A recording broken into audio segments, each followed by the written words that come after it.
Good evening, everyone. If everyone could make their way to their seats, please. I'd like to get started here. I'd like to call our special council meeting of October the 2nd to order, please, and looking for council to approve tonight's agenda with inclusion of the supplementary information on this yellow page. Moved by Councillor Parkinson, seconded by Councillor Loggins. All those in favor of approval? Opposed? It's carried. Thank you. And so we'll move straight into the public question and comment period. We just have the one item on tonight's agenda. So, yeah, we did that. Okay, I was just confused looking at the screen here. So anyway, we do have public question and comments. So if you could please come forward and state your name and address for the record. And we just have the one item 7.1 on tonight's agenda. And 2 minutes per person, please. Ellen Lures, 5526 Sioux Road. We didn't get any supplementary information out there. Supplementary information, is that in regards to this? This is a letter that council received today supporting one of the applicants and their permissive tax exemption. Okay. I can read it to you. It's just one thing. Yeah. Yes. After you're completed. Yeah. Well, if I'm going to make a comment, then I should know what it is that I'm commenting on. Well, then you can come back to the microphone. You can share a copy that we have here.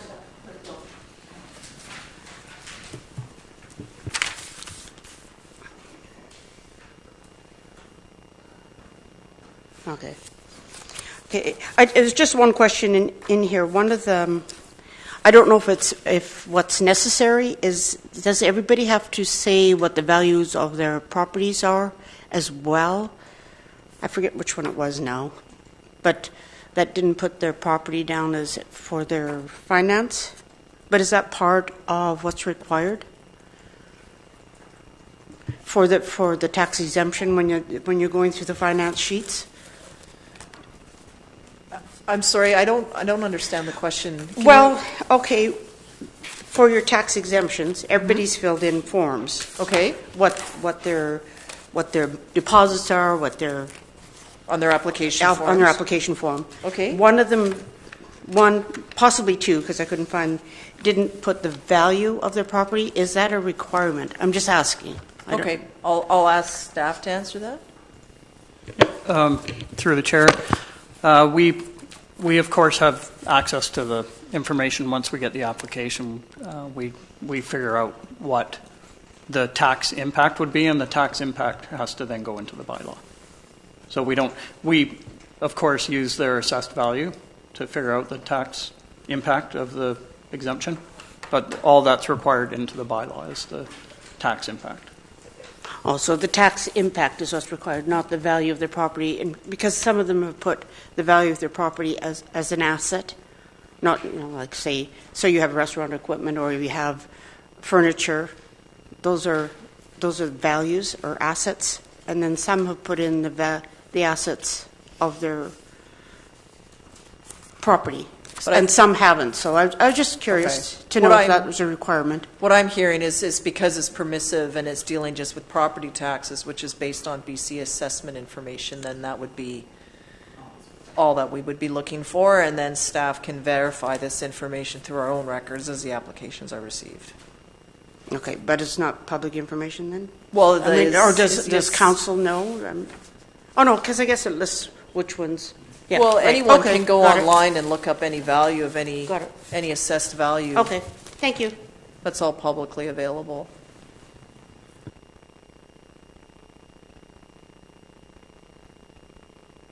Sorry, if you could please turn on your microphone. There's just there. Thank you. How's that? First, I want to acknowledge the traditional territory of the Sauk Nation. And thank them for allowing us to live and work in their traditional territory. My name is Kevin Albers. I'm the Chief Executive Officer of Macola Group of Societies, and I'm speaking about the property at 6750 Sioux Road, which is Hope Center. I believe you did receive a letter, I think that's the letter you're referring to, in support of the application from Macola Housing for property tax exemption. I thought maybe in my quick minute and 25 seconds, I just wanted to give a little bit of history about how we got here. And when we originally came to council and probably met with staff before that with some of the team at McCullough and myself, we talked about how we needed all the different partners to make a project like this actually come alive, and that without one of the partners and without the contributions from each of the partners, we'd be unable to provide the affordable housing to the tenants that would call Hope Centre their home, which currently house approximately 31 people. So at that time, we had presented a concept that included partnerships with the District of Sauk around a property tax exemption, partnerships with BC Housing through a capital grant and mortgage financing and construction financing, also with the federal government through a special program that was aimed at Aboriginal youth, and then also with with the District of Sauk and with McCullough Housing and with St. Vincent de Paul, who's also here today. So that's really how we got here. We also talked about how the project would not receive any ongoing operating funding whatsoever from any level of government, and that is still true to this day. And so what we proposed at the time was that the project would receive supports to tenants through various partnerships that we have been able to leverage. And back in the day, we actually had mentioned a different organization that we do partnerships with to provide those supports. And since that time, we weren't able to achieve that, and so we switched to Sauk Family Resources Society. So in the days that have brought us to this point, that's who's actually providing supports in the environment. Do I have a little bit more time?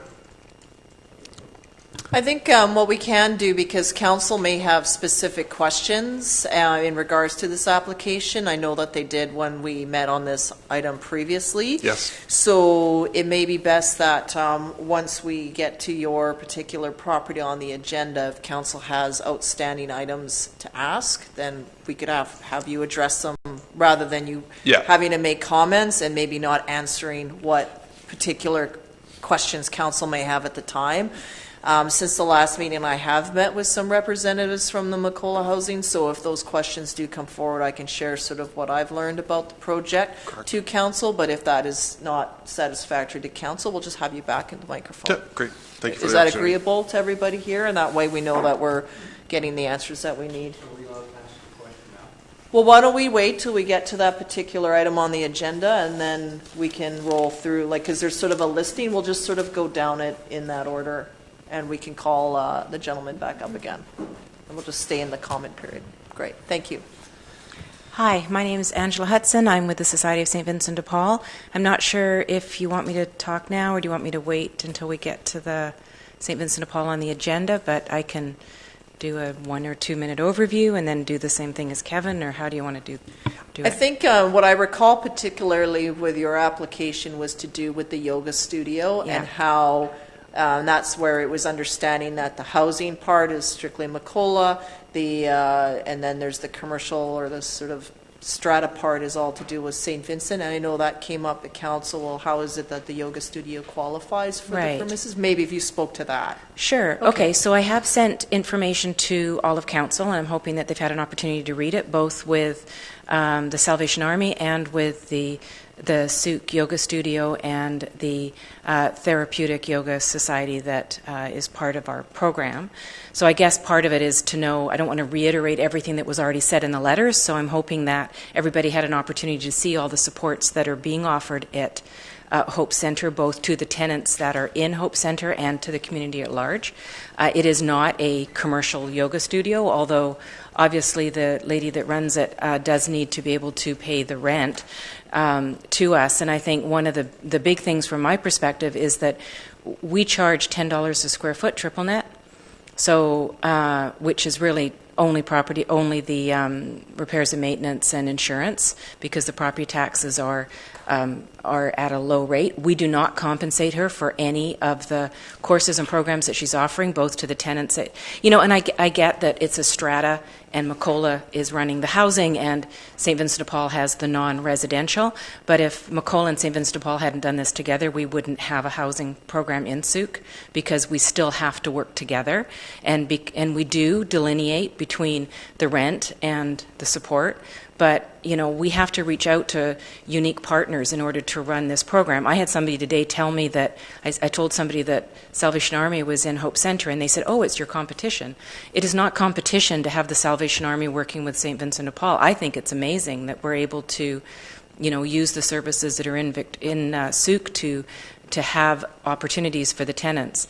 Because the tenants are under the Residential Tenancy Act, it's up to them to decide to come to us. So the fact that these programs are within our building is amazing for the residents, because they can come at when they need to have that kind of support. Yoga is a therapeutic program for people, and to have people be able to come for free and to be able to do the meditation and to have the support and connect with the Salvation Army, which is right across the hall, it makes a big difference. So, you know, we're doing the best we can with no ongoing subsidies. Thank you very much. Okay. Is it okay? I know that I'm sort of breaking out of order here. Is it particular? Well, and I'm not sure the process, so. It's not a delegation. This is public comment and question back to us. Okay? So we'll just go there when we hit that in order and just stick with what we have. Next speaker, please.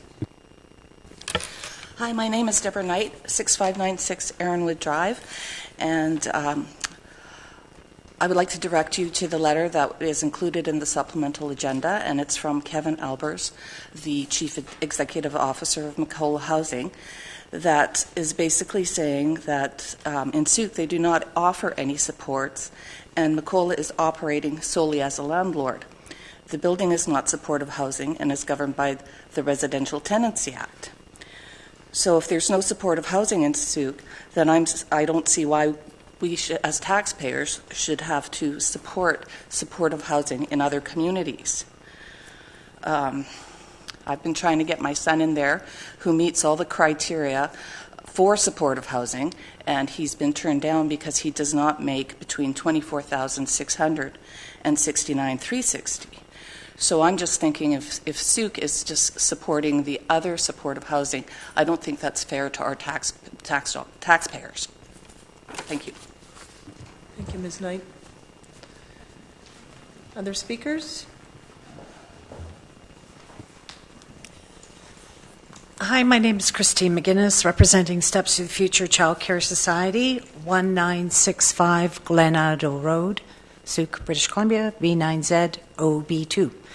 I would like to bring the point that we're underscored under business operation, and so if that is a concern regarding our exemption, Royal Canadian Legion runs a bar. St. Vincent de Paul is a business. Souk Family Resource Society also operates childcare, two of them as businesses as well as a store as a business.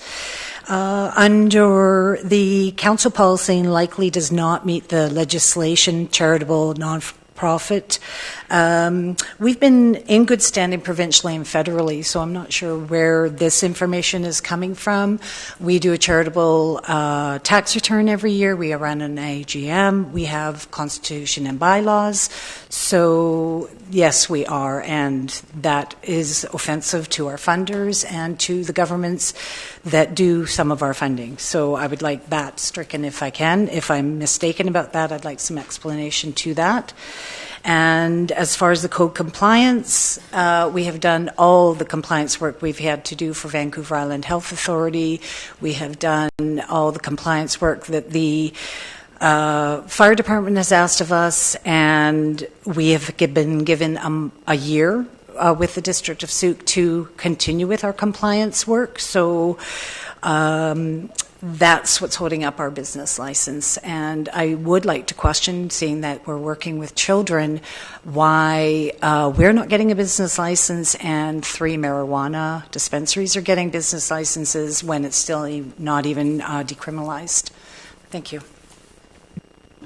Thank you, Ms. McGuinness. Other comments from any of the speakers or any of our guests here this evening?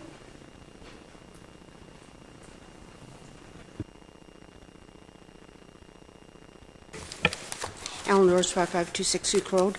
Those are good comments made by the previous speaker. But I do want to speak about that property as well, because that property is agricultural property, and it was a farming property. And there's an opportunity there, perhaps, Ms. McGinnis to look at getting farm status on that property rather than a tax exemption, and it'd be beneficial to the children as well to learn about agriculture and growing. There's plenty of space there to do those. There's buildings there. I know there's barns there were. And I think there needs to be some discussion in that, and I wouldn't mind talking to her as well and giving her some information on that as well, because I think we can't just keep going around giving everybody tax exemption. I agree with some of the things she said. There's places that are running businesses and running them at a profit. Barely, but still, we have to look at things a little differently. Thank you. Okay, anything further from any of our guests this evening? Okay, so we'll move into the report, and we just have the one item here. I think what we will do is there is the bylaw, and then we have a series of schedules. So starting on page 7 of your report, we have Schedule A. And perhaps what we can do is just discuss them in that particular block, and then if council has questions about them, we can deal with the particular block at a time. If any councillor feels that they may be in conflict due to a connection with one of the properties, then just let me know and you could step out for that particular item on the block. Similar to how we've done budgetary items in the past, where you would step out on a particular discussion, but then when the bylaw comes in, everyone could vote on the bylaw. If there is any, I just wanted to make that opportunity clear. So does that work? And then we can go through Schedule A, Schedule B, and then at the end that will give us staff a sense as to what the bylaw would look like. So if we start on the first page here in looking at Schedule A, we have the first category, which would be the non-profit exemptions. So we have in this particular one Society of St. Vincent de Paul, Macola Housing, Children's Health Foundation of Vancouver Island, Souk Family Resource Society, Souk Harbour Authority, Souk Royal Canadian Legion Branch, Souk Regional Historical Society, Souk Elderly Citizens Housing Society, Souk Mountain Shepherd Masonic Association, Souk Hospice Society, Juan de Fuca Salmon Restoration Society. So any comments or questions on those, or do council feel that they all meet the permissive tax? Councillor Casper, then Loggins, please. I have a number of questions. The question I have in regard to St. Vincent, or Society of St. Vincent de Paul, and that's in regard to the yoga facility and I'm assuming the massage therapy or what else is up there. Are there fees, charges to the public for any of those services? Okay, so at this point, Councillor Casper, I'll ask that person, representative, to come on up, and we'll focus strictly then on Society of St. Vincent de Paul for questions. So just in terms of procedure, councillors, please direct your question to me as chair. I'll refer them to the applicant, and we go back and forth through me holding chair position. Councillor Casper, go back to you. So my question then is to the representative, are there fees charged to the general public or those making use of the services? Yeah, Alanda Carver wrote a letter explaining the fee setup to you in your package and to who she charges fees and who she doesn't and what that rate is. So for anybody that is in need or low income, it's done by donation. And in some cases, it's just a drop-in for no service at lunch times and other times.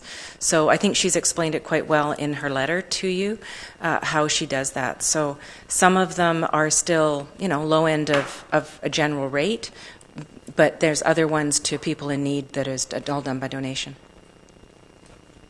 And so is this individual a direct employee of St. Vincent de Paul, or is it a contracted service? No, she's not an employee of St. Vincent de Paul. She has her own society and her own business. She has a lease with us that expires in 2 years. There's no option to renew, as I outlined in the letter. The main reason for that was to allow St. Vincent de Paul to start exploring what we can do in Souk as far as support services are concerned.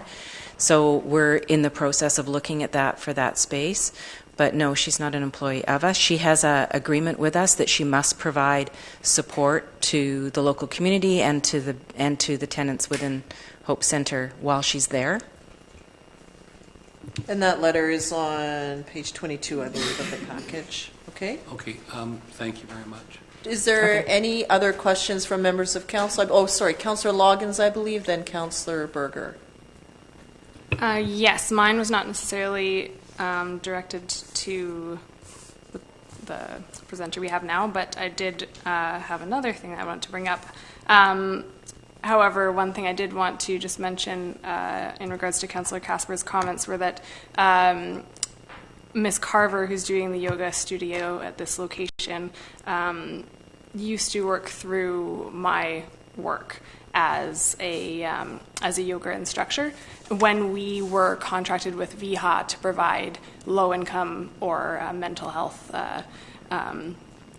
people with mental health to pass. I can't speak tonight. We used to provide them passes to have yoga with her, and that funding was no longer provided, and at the same time she moved into a different building, but there is precedent there that is I guess a nonprofit use or a community wellness use of yoga.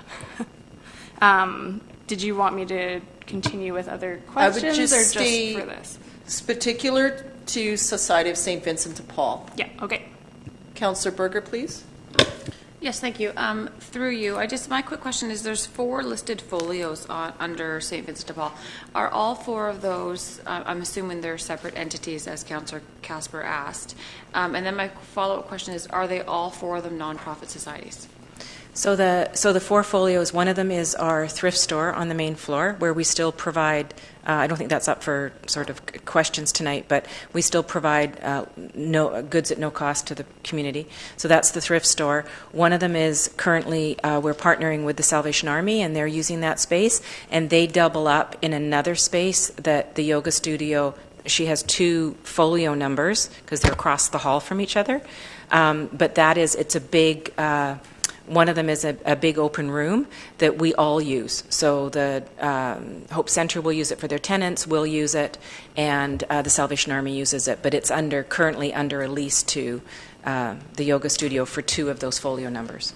Okay, so then, sorry, just as a follow-up, so the St. Vincent de Paul obviously is a nonprofit society. Mm-hmm. Salvation Army is obviously a nonprofit society. Mm-hmm. Is the yoga studio a nonprofit society as well? One of them is, she has 2. She has both the yoga, I think it's outlined in the letter where she talks about she has the yoga studio and then she has a society as well that she does the therapeutic through. So we've leased it to Alanda Carver. So If you look at the lease, it shows Alanda Carver. It doesn't show any of her, like the yoga studio or the therapeutic, because she does various different things, but one of them is a society, one isn't. So if it's nonprofit, she personally is not a nonprofit, but she has both a nonprofit and she has the yoga studio as well.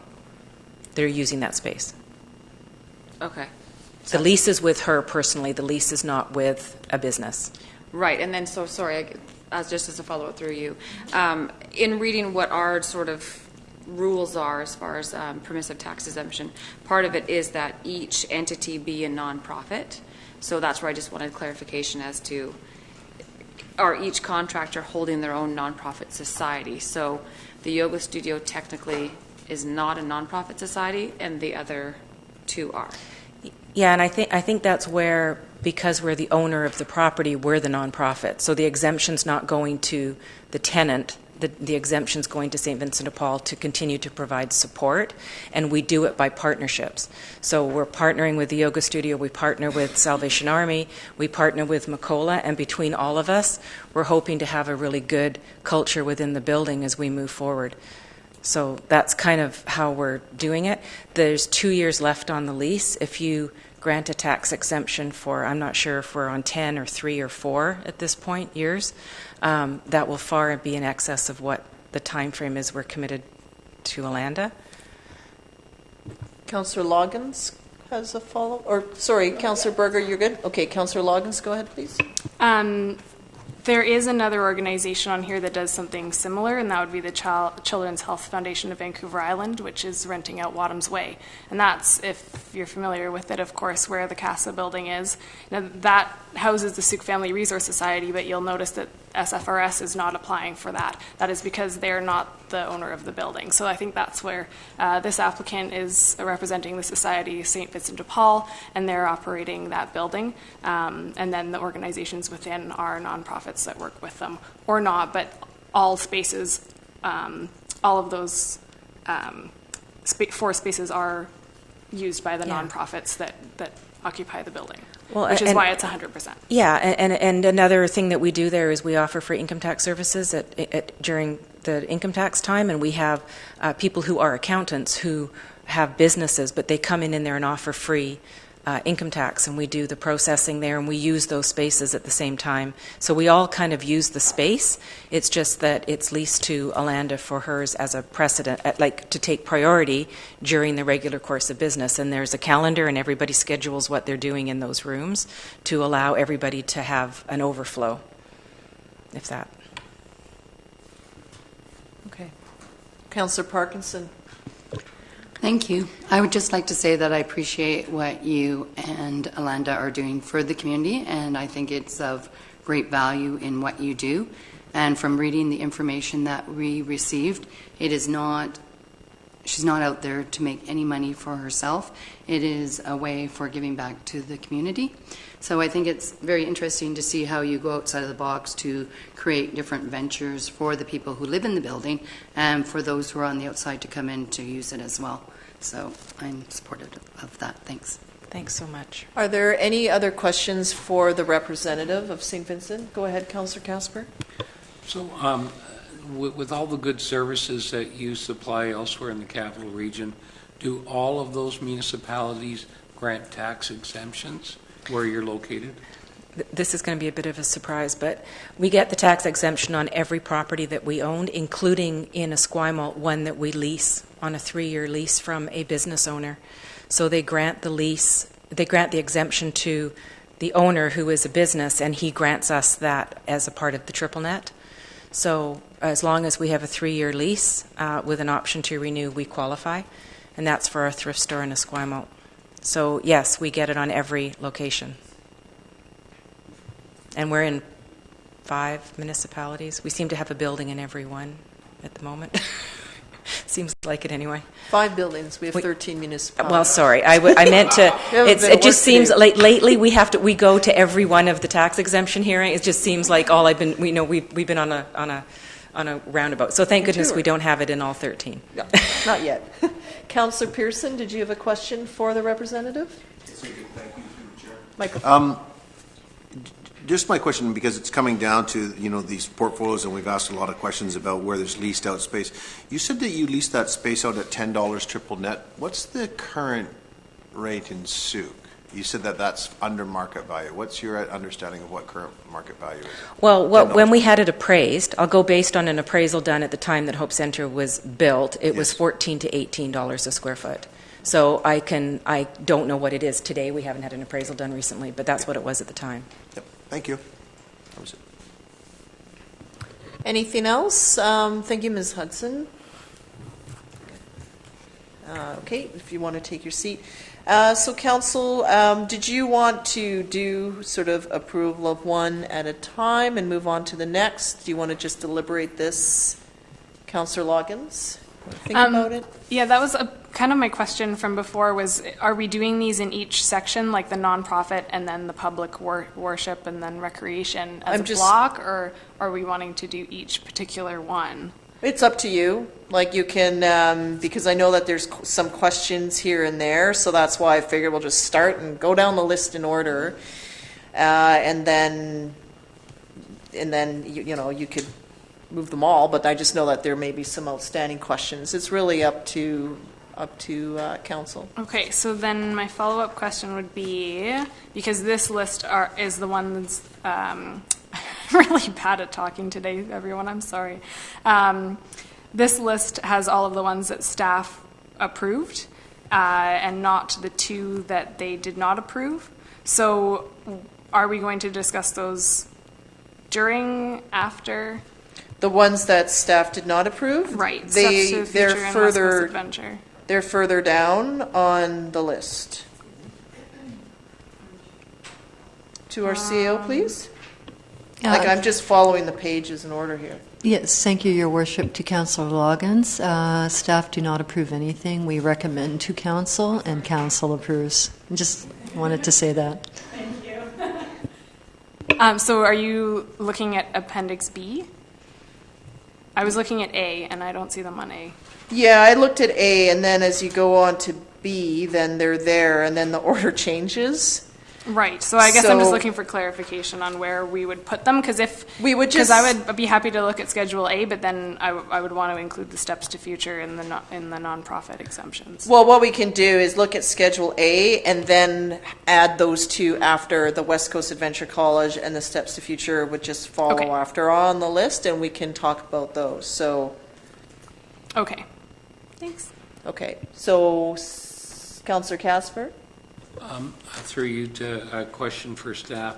So based on what we heard tonight from St. Vincent de Paul and what they've stated their intentions is that the lease arrangements with one or two of the stratas is subject to change. So would that be noted on the file so there is a follow-up, or is there an obligation by the organization actually notify the district in writing that the lease has expired and the tax exemption for that particular use would no longer apply if they go on to do something else? Mr. Blackhall? Through the chair to Councillor Casper, we will send letters out to everyone that is approved for an exemption. We will outline any of the ones that require any monitoring. With the council's policy already requires an annual review, so we will be reviewing them annually and checking in with them. Okay, so... Well, I'll move this one be approved. Okay, so moved approval by Councillor Casper and seconded by Councillor Parkinson. This is just for Society of St. Vincent de Paul. Anything further on the motion? All those in favor? Opposed? It's carried unanimously. Next up is Macola Housing Society. Does council have questions for the representative? Councillor Casper? Yes, I Should we invite the applicant forward, please? Well, yes. You do have questions? Yes, Okay. yes. Thank you, Mr. Albers. If you could join us at the microphone. Go ahead, Councillor Casper. Thank you. So just a question, and just to refresh my memory, Macola Housing Society, do all of the municipalities grant exemptions for all their projects, where like Langford, et cetera? And I'll even go as far as Nanaimo. Through the chair, back to Councillor Casper. A number of the projects that were constructed back in the 80s and 90s, nobody ever did any kind of property tax exemption applications, but we have a number of properties, including Langford, including Nanaimo, including Courtenay, including Souk right now.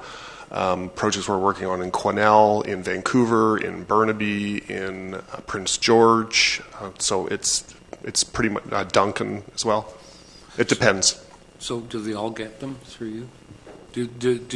Do all those projects get Yes, the exemption? but not every single Macola housing project gets an exemption. So when we started to build housing projects back in the 1980s Right. through CMHC provided the funding for the property taxes, and we receive an ongoing subsidy for that. These projects do not actually receive ongoing operating funding, and therefore we end up going in applying with a tax exemption as part of the business plan to achieve the mortgage financing to support the project. So just further to that, because there was a comment that's been raised at this meeting tonight and the previous meeting on the question of the definition of supportive housing.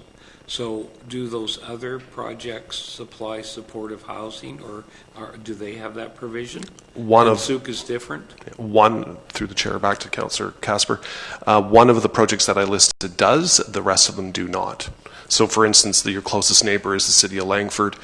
We just completed a project about a year and a half ago. It provides absolutely no supports whatsoever. It's just purely about affordability. Because at the end of the day, $1 of taxation at a Hope Center will increase the tenant's rent by the same amount. It's directly related to the rent. 100% of the tax that is imputed on that property will be given directly to the tenants of Hope Center. Just like any other property manager that owns properties in an environment where they pay property taxes, it gets passed on to the tenant. And you know, I just want to get it clear. So just further, if I may, my last question. So no matter what type of housing you're doing, whether it's supportive or non-supportive, you're still governed by residential tenancy laws and rules, correct? Because you are renting to people, correct? Through the chair, back to Councillor Casper, with the exception of assisted living, yes, that's true. Right, okay. Our corporate officer had a comment or question? Yes, thank you, Your Worship. I could just actually have council give first reading to the bylaw. We've started approving items in it, but haven't given the bylaw first reading, and that needs to be done first. Okay, so I'll ask then that council give first reading to bylaw number 684, Permissive Tax Exemptions 2017. Councillor Parkinson? So, through you, Your Worship. So I have a question. So if we give first reading, what happens when we go through these if we don't agree with some of them? Certainly, you can make an amendment. We would give second reading as amended with the changes that council would like to see. Okay, so thank you. Councillor Loggins, then Casper? In that case, I would prefer to go through any questions that the council has with the public, and then make just a motion first of reading. Yeah, because it's not only tedious and time consuming to do a motion on every single one, but also there's a lot that I don't think we need to discuss, and then we can fit the ones in that we need to fit in. Councillor Casper? Yeah, I'm not prepared to support first reading on the cover page, at least, because I don't support the 3-year time frame. Okay. I'll vote against it just on that alone. So let's, can we just with deal with, just do what we're doing then, and then, pardon? Why would we need to, do we need to rescind? But it's just giving, it's that we endorse, to me it was the case that we endorse the tax. I think we're getting a bit procedurally caught up. Like we're just endorsing that particular group have it, and then we can move on to the next one so that it's off the list. And then council still wants to have a fulsome conversation about how long this is going to last for, which I think is another conversation in itself. Through Your Worship, typically whenever there is a bylaw up for discussion, the bylaw should have first reading in order to have a discussion about the bylaw. And then any changes can be made either at second or third reading. Councillor Parkinson? Move first reading. Second. Okay. First meeting, we've been moved and seconded. Is there any discussion then on first reading, knowing that we can amend any of the recommendations as well as the length of this? It can be 3, 4, 1 year, 10 year, whatever we decide to do, we'll do that before we do second reading. Correct. Okay? All those in favor of first? Opposed? We're good. Okay, thank you. Back to the list. Macola Housing, thank you, Mr. Albers. Councillor Casper, your questions answered? Okay, anything else for Macola? Councillor Berger, please. Yes, thank you. Through you to the applicant, I guess I just need a better understanding. When I listened to the previous speaker who talked about her child not making a minimum wage requirement to be an applicant or a tenant at one of the Macola housing units here in Souk, and then reading the submission as part of our package tonight saying that there's 25 affordable rent units within the district. Rental rates are all below market, starting at $375 per month. So it goes to low-income assistance. Can you just give me, just based on the previous speaker's comments and then what I'm reading here, can you just give me an explanation? Through the chair, back to Councillor Berger. Thank you very much for that question. So really what it is that it's about a mix of rents throughout the building. So what we have is we have a number of rents at the lowest scale, so at the actual ministry scale. So those are rents at $375 per month. So that's the maximum shelter that a single person in BC can receive. So there's 8 of the 25 units that are dedicated to that rent rate. The rest of the units are a mix levels of affordability, but all below market, with the highest rent of, I think it's $885 for the nicest unit in the building.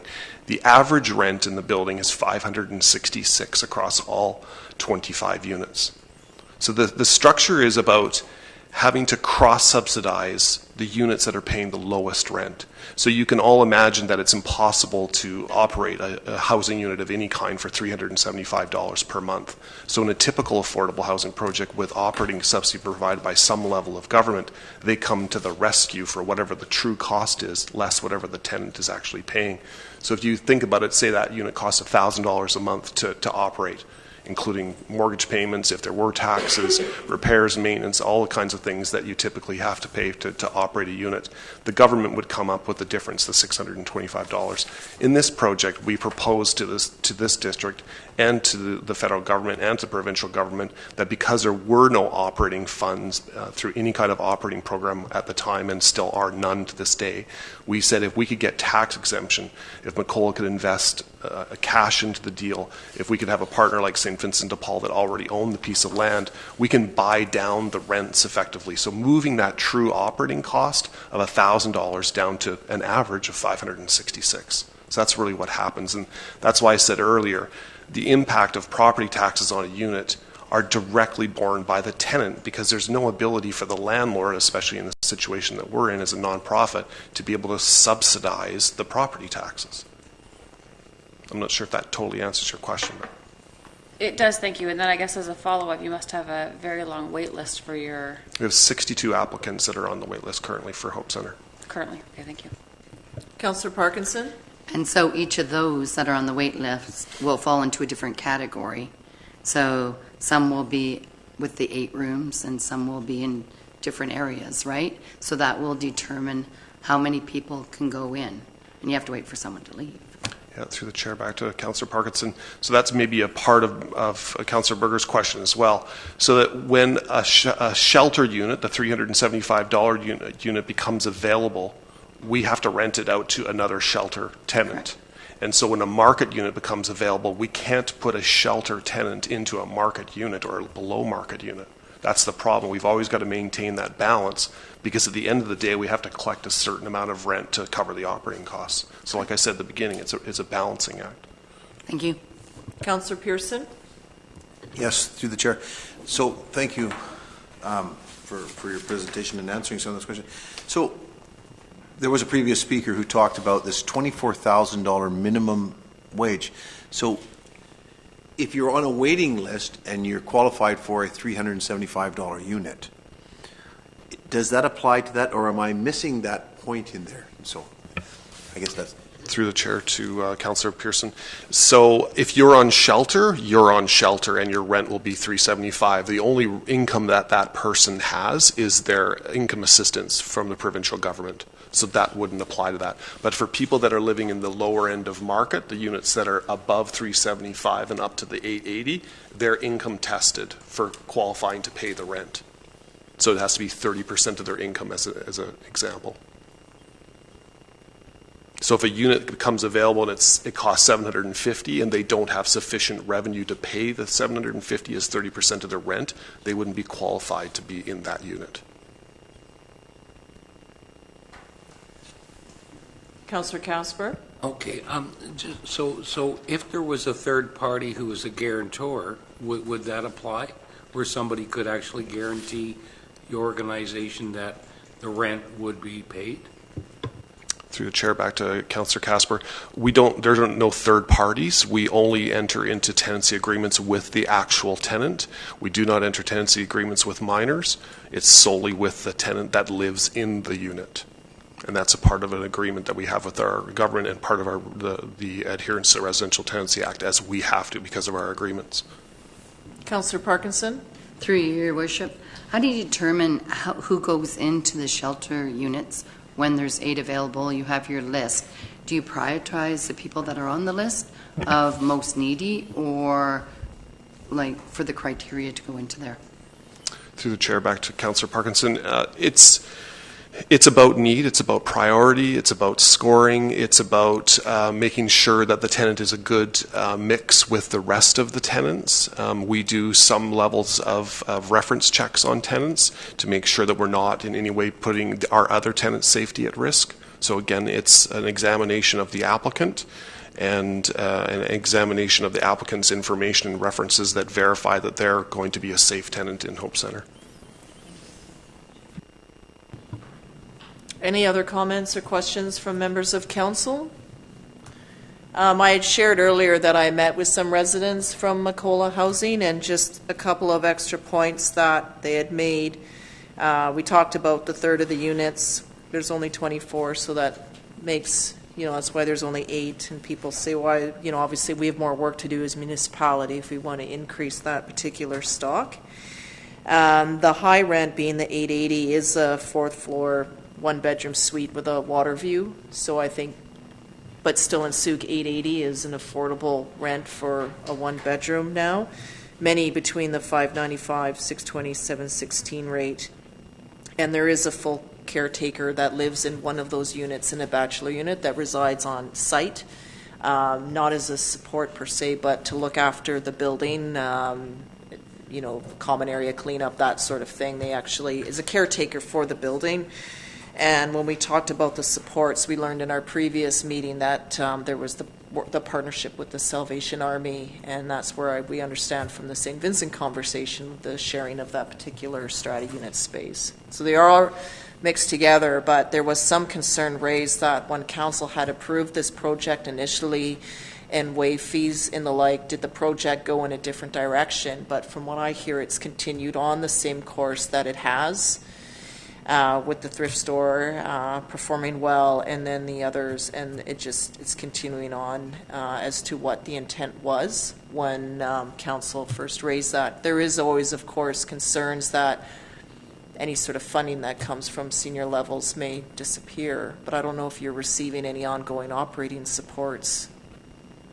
Anyway, we don't receive any ongoing operating supports, but we do have contracts with the government that says we're going to do this, what we're going to do with it from day one. So if we started to all of a sudden charge market rents, we would have to actually pay back the grants that we receive from both BC Housing and from the Government of Canada. Okay, so that's the contractual, and that was for the security of the capital funding to construct the project.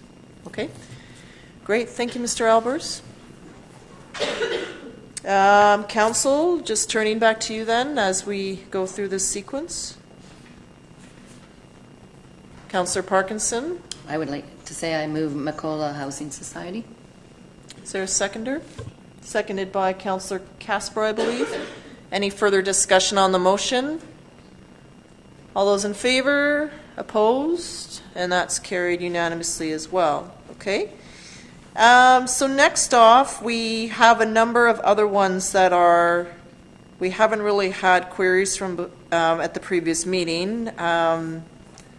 So I would suggest that unless council has particular comments, that you could move the balance of the nonprofit in a block together. Moved by Councillor Casper to remove the remaining nonprofit exemptions. Is there a seconder? Seconded by Councillor Pearson. Any discussion on the remaining ones in here? See none. All those in favor? Opposed? Is carried unanimously. Then we have the public worship exemptions. All be accepted by Councillor Pearson and seconded by Councillor Parkinson. Any comment on public worship exemptions?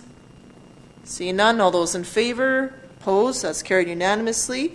And then we have the recreation exemptions, which start on this page and flow through to the second page, ending with the Camp Thunderbird Society. Move accepted by Councillor Pearson, seconded by Councillor Casper. Any comments on recreation? Seeing none. All those in favor? Opposed? It's carried unanimously. So we'll go to... we have 2 that were outstanding. That's steps to future childcare. Let's scroll back to the page here.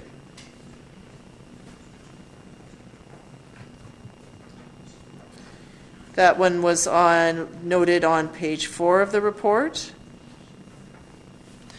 Council had queries as to the difference between the society and the business. Councillor Casper, please. I'll move that the steps of the future child care society be granted the tax exemption. Sir, seconded by Councillor Loggins, I believe. Any discussion on the exemption? Councillor Parkinson. So, as it states in the package, council to make a tax exemption has to follow all of its bylaws and all of its rules. But it appears to me that we are not following this at this time.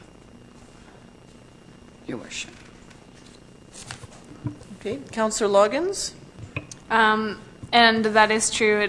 It was flagged by staff in the report, and I agree with Councillor Parkinson. But I will be voting in favor of this motion because there is a plan to have everything in compliance by with our bylaws by next summer, and so I believe that if we can. Just track that progress and ensure that everything is in compliance by that time, that and that there is enough communication between us and anyone else involved in that process, then I think that's perfectly fine. So, we have also learned from staff that even if council grants a length of period of time, they do annual reviews on everything, and so this would just come up for review. As Councillor Loggins said, if there were to be anything that would be outstanding this time that we meet next year, we can actually catch it then. We're not caught up if something went off the rails. Councillor Berger, then Casper, please. Yes, thank you. I agree with Councillor Loggins. I think because there is a plan in place, and I think because their provincial regulatory body is satisfied with their plan, that I'm in support as well. Councillor Casper, please. Yes, I was just going to add that because of the Island Health permit approval and their compliance with the Community Care Facilities Act, I think that's the provision they fall under, and that they've been granted permission to operate under a business plan that will bring them up to compliance next year. Okay. And nothing further. Councillor Parkinson, please. So, on the motion then, they're not in compliance, so we're going against what our bylaw states us that we're to do, but we're going to give it anyhow, but they have to be in compliance by June of next year. Is that correct? So, and then what happens? My understanding is that it doesn't happen. They have some temporary approvals in place with a year long to have full compliance, and that they have a plan to reach full compliance. And council is aware of the work that they're doing and the steps that are taking, and are agreeable to that because they're actually working on coming into compliance within the year. So let's say that does happen, then staff, when they do their checks, would just go through, this is done, this is done, this is done, check, check, check, done. And if not, then it would be flagged and would likely return to council and say, look, we've gone through the listing and these are some things that have not been done. The applicant just flat out refuses to do anything. Then council then could make that same deliberation and remove the tax exemption completely. So we always have an option, and we understand that there was a year given. Island Health and VHA, they're the same thing, are fully aware of this, so everyone is on the same page and recognizes what is occurring here. Back to Councillor Parkinson. Through your worship, I understand what you have just stated. I personally have a problem when we go against the bylaws and the policies that we have in place. So for me, I would think that we would remove our policies or bylaws if we're not going to be following them. Thank you. And I appreciate that as well. And I think everyone on council does. However, we see in this case that there is a plan in place to actually come into compliance, as opposed to a flat out, no, we're not going to do anything to come into compliance, but we want our tax exemption anyway. So that's just my view. Councillor Loggins, please. And it wouldn't be the first time we've done this. We've done it with garbage removal and cleanup of property. It's something that comes up all the time. Councillor Berger, please. Yes, thank you. As much as I can appreciate where Councillor Parkinson is coming from with staying within the statutes of our bylaws and regulations, I think this is one where we do have to have that sort of common sense and take a bit of an emotional feel with it. When we look at our council's strategy for statutory for permissive tax exemption, it does state that, in the opinion of council, this will result in improvements of quality of life within our community, activities carried out, so on and so on. There's a paragraph that talks about quality of life, and this society, as we all know, is a nonprofit society, is helping to house at least 60 families that we're aware of. They've been through a bit of back and forth with the building that they've purchased. The island and provincial regulatory body has given them a year to look at deficiencies. So for me, as much as I don't usually normally like to go against our bylaws and stuff as well, I think if the province and Island Health is willing to do a year, as we've heard, I think that we've issued as a district a temporary occupancy permit with some conditions as well. So for me, that's where I'll support it. Final comment, Councillor Parkinson. Through your worship, I'd like to say that I am in totally support of what the childcare business is doing here. And I think it is a great necessity to have it in Souk, and I agree with it 100%. I just want to make sure that everything is up to compliance and that the district does follow its bylaws and policies. But I support what they're doing. I understand the need for it.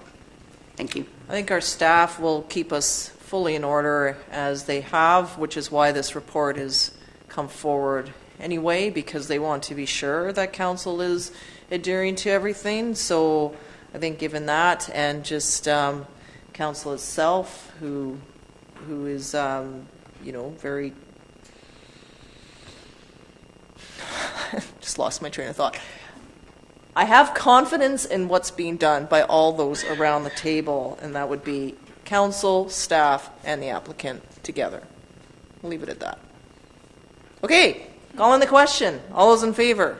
Opposed? It's carried unanimously. Okay, West Coast Adventure College. We had some outstanding queries about how their programming qualifies them for the tax exemption. And I'm pretty sure our finance director maybe gave us some context about how the programming that they offer also has to be available through public education, something like.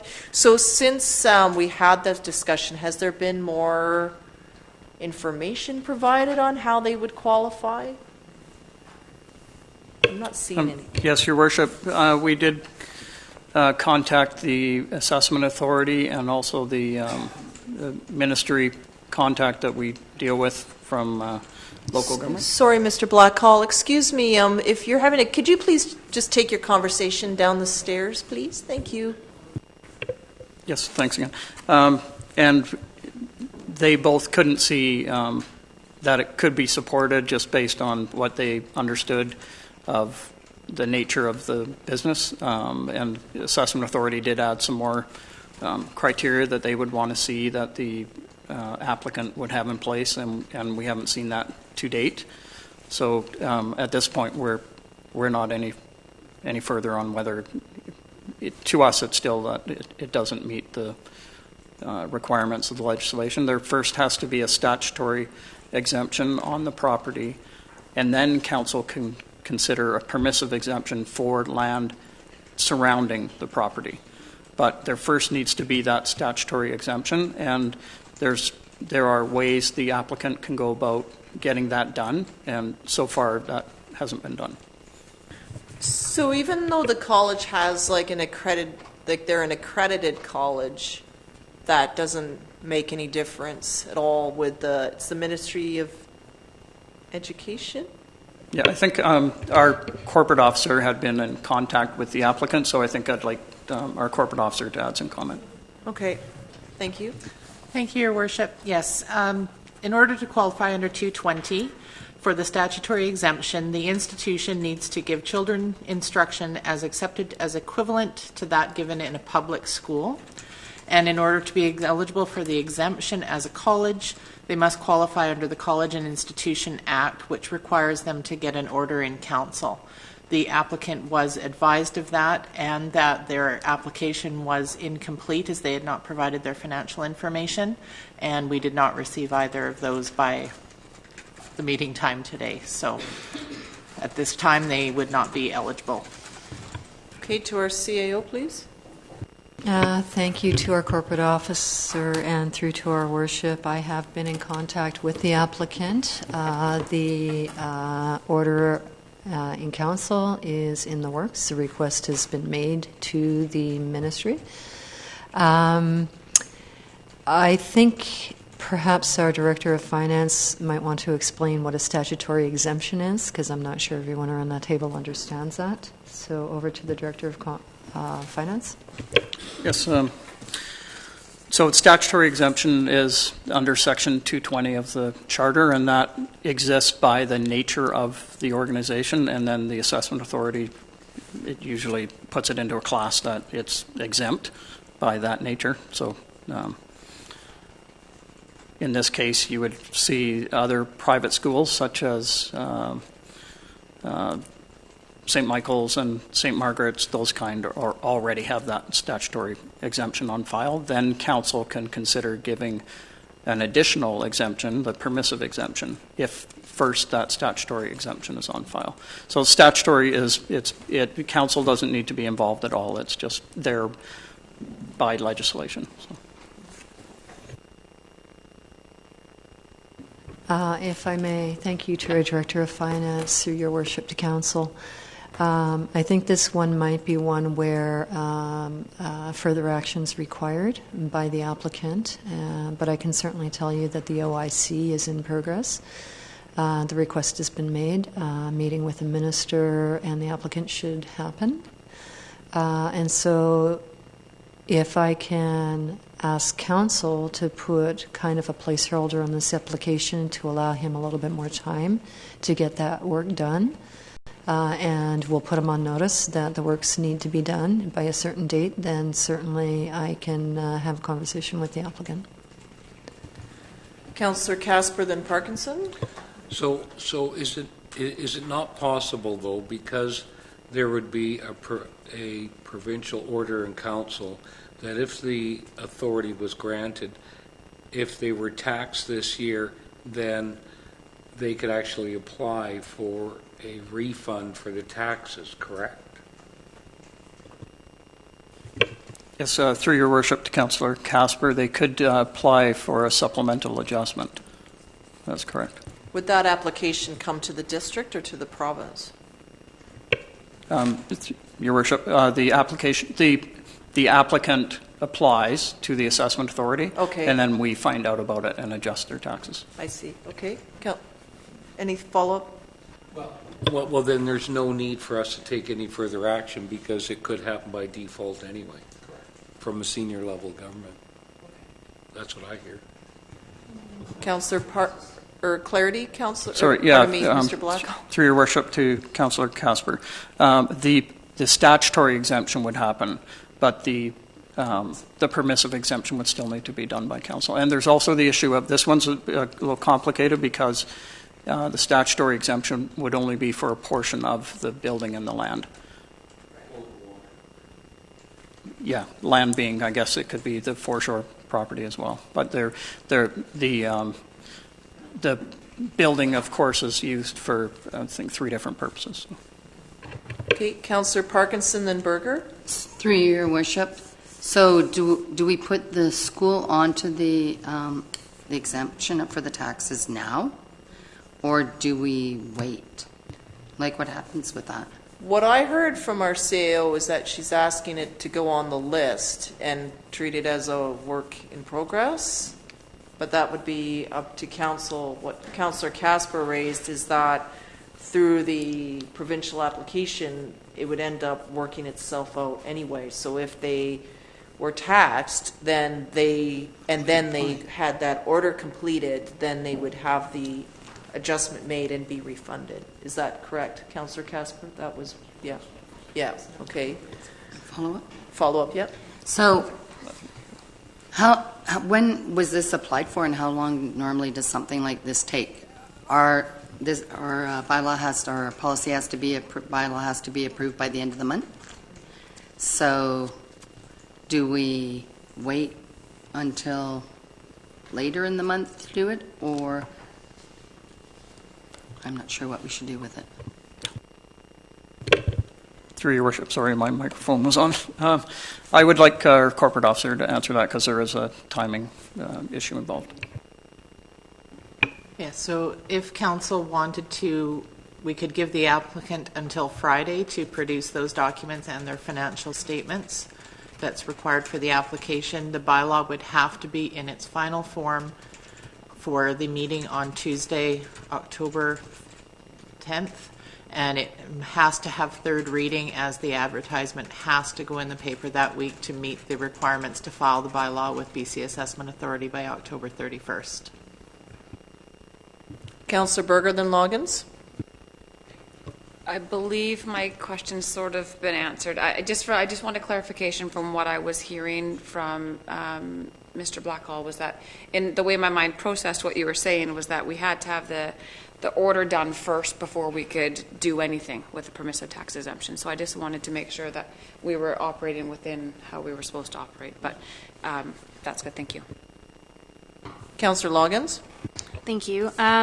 Since the applicant hasn't yet provided any additional info as they've been requested, and I also agree with Councillor Casper that since we don't have assurance of a statutory exemption yet, then and they do have the ability to receive some funds back if applied, if the statutory exemption goes through, and then we give them a permissive tax exemption the following year, they can come back and get that difference. I think that's appropriate. I can understand how there might be some confusion about this one and say the child care one that we did, but that one has assurances in place and a timeline in place, and things are rolling. With this one here, we don't have any documentation. We don't have assurance of the statutory exemption, so I'm not in support of adding it to the list at this time, but once that exemption comes in, I'm happy to. So with that said, I'll move second reading. Okay, but I think, is there a seconder for second reading? Second to speak to it? Who said that? Councillor Berger did? Okay, Councillor Berger, go ahead on second reading, and then I'll go to Councillor Parkinson. Yeah, so my question then through you to staff would be, if we leave it here at second reading without West Coast Adventure College on the list, if everything is provided by Friday, could staff then bring that to our next council meeting and we can then add it? Basically, it's sort of reverse of what staff had suggested. So we just drop it from the list, they bring it forward, we can add it, and then we can add it in third reading. So through you to staff, does that work? Corporate officer? Or to our CAO? Both of you kind of had your hands up. Given the fact that we can't control the Minister of Education or Advanced Education, I think we'd probably leave it off the list and wait until we get the information we require in order not to hold up this bylaw that needs to go through tonight. Okay, so we would leave it off. So it would be, okay, Councillor Parkinson now. No, that's good. Okay, so corporate officer, please. Sorry, I just wanted to clarify. I had put second reading as amended to include steps to the future. I just wanted to make sure that was the second reading that council was intending to give. Is everyone comfortable with that? Okay. The only piece that I want to raise now that we're on second reading is in the bylaw itself. It's listing out the years, we were talking about the length of time. Set out in column 5 for the years 20. So that's 2 years, 2018 to 2020. Oh, right, because there's 3 years. Okay. Okay, just get a pass for that. So this is where I know that we had wanted to sort of take away what our length of time was. So let's talk about that. Councillor Casper, please. So I can appreciate staff's concerns about the 10-year time frame being too long. I'm willing to reach the great compromise and if it's appropriate to move the date to be for a 5-year time frame. So would that be a motion now? Yep, so that would be an amendment. Yes. Okay. So on the amendment, this would be 5 years then, so 2022. And as we heard, staff is doing a review annually to make sure that if there's changes, that they be addressed and they would come forward and be changed. Correct? That's correct for staff? Yes. Okay. So comments on 5 years? Question to our CEO, please, or comment? Thank you, Your Worship, to Council. I think staff were having conversations around every 4 years to tie in with the elections. But if Council wants to have it every 5 years, so that there's some overlap and some transfer of knowledge, or if there needs to be any transfer of knowledge, then 5 years would make sense as well. Well, I think we get, and I appreciate that. It's just the risk of tying it into an election cycles is that now people want to go back to the 3-year term. So 3 years, 4 years, it was 2 years once. I just think that the business of the day needs to just roll on, and staff is here to keep sort of the boat in afloat. if none of council remains on it, so to speak, and then the reports are there. So I appreciate that, but I think with the annual updates, it's all in our annual report, which is a full open meeting. There'll be plenty of time for anyone new coming in to understand what that is. And we may also continually receive new applications that would be received every year. So should other housing projects come forward or other exciting health-related things happen in our community, then that would be an opportunity for anyone new to weigh in and to have this conversation. So I hope that sort of covers off the concern that staff has, but appreciate that. So we're on the 5 years. I'll call the question on the amendment. All those in favor of the amendment? Opposed? None opposed. So now we have the main motion as it's been amended. Twice, actually. Well, our understanding was to have it with the steps to future child care. I'll just read it out for those viewing at home. That Council gives second reading to Bylaw number 684, Permissive Tax Exemptions 2017, with the addition of steps to the Future Child Care Society under the heading of Community Care Facilities, and to amend the years of exemption to 2018 to 2022. So that's been moved, seconded, amendment passed. I'll call the question. All those in favor? Opposed? It's carried unanimously. So we will look forward to the third reading day after Thanksgiving and maybe receive another report at that time. So seeing no new business, no notices of motion at this meeting, no reports, motion to adjourn the open portion. Sorry. Yes? Through your worship, am I allowed to add my 2 notices of motions so that they're put forward, please? Can they be read out now? Yes, please. Thank do, you. Councillor Parkinson. Thank you. And then they are in writing. You've already provided them in writing, so yes, go ahead, please. So I have 2 notices of motions that I would like to be brought forward to the next council meeting. The first one is that council receive all information from delegations and not make any decisions or motions on the matter at hand. That staff be instructed to provide council with a report at the next regular council meeting. And the second one would be that council not receive any supplementary information or additional information at the start of any council meetings. If the information is pertinent to an agenda item, that item should be tabled to the next council meeting for discussion so that council has sufficient time to read the information. Thank you. Okay. So there's no seconder at this point, as it's just a notice of motion. So you'll see this appear on the next upcoming regular council meeting, which is October the 10th, and we can discuss it then. Okay, so calling then for a motion to adjourn, please. Moved by, or party, a motion to adjourn and return to in camera. Moved by Councillor Loggins, seconded by Councillor Casper. All those in favor? Opposed? None opposed? Motion's carried. Thank you, everyone in the audience, for attending, and wish you a happy Thanksgiving. Welcome to October. All that good.